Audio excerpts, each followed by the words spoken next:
Okay, so we've gone over IELTS Reading Basics Part 1, and now let's go over Basics Part 2 for the IELTS Reading Comprehension, and let's go over these keys to success so that you're going to be able to get that awesome, great, super good score that you've been trying to get.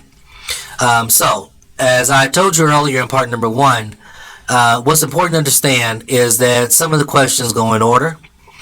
And for the questions that go in order, there's a basic strategy that you need to do or use when doing those questions that go in order. Number 1, you want to underline or circle the keywords in the question, which are the nouns or the verbs, and ask yourself, what is this question asking me about? Number 2, scan the passage and find those keywords within the passage. Remember, you have to keep an eye out on looking for synonyms. And then you have to apply that specific question strategy for that in order question. When I say questions that go in order, what I mean is this. If question number 1 is in paragraph 2, that means question number 2 is going to be found after question number 1. Okay? Alright, now what that also means is that if question number 1 is in paragraph 2 and question number 3 is in paragraph 4, that means question number 2 has to be in between those two. It has to be in between question 1 and question 3. Okay? So it's really important to understand which question types and which question styles go in order. That's so important to understand. Okay? So, some of the questions that go in order. Your fill the blank question goes in order.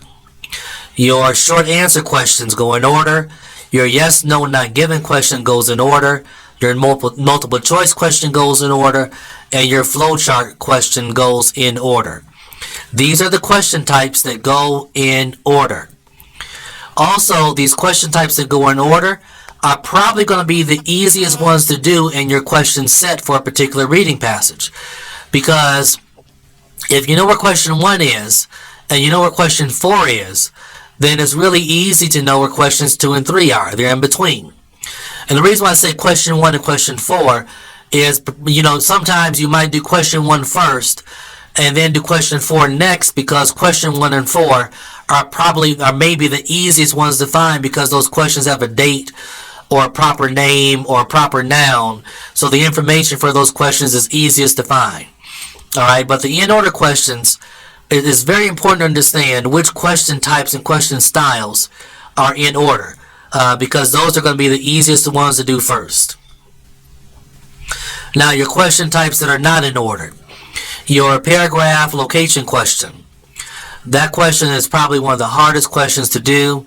I would definitely save that one for last. You have your matching question, which is easy to do. It doesn't have to go in order, but it is easy to do. Your classification question is also easy to do, even though it doesn't go in order. Your sentence completion question.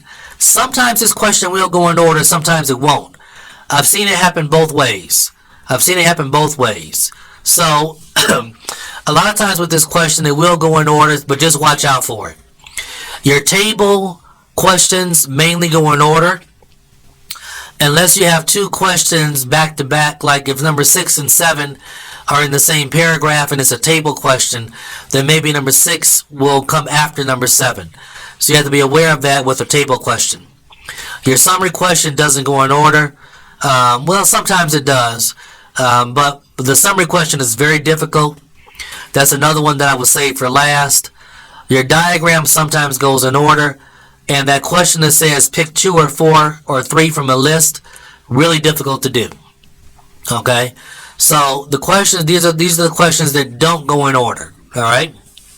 So it's important to understand which questions go in order, which questions don't go in order. Really important to understand that.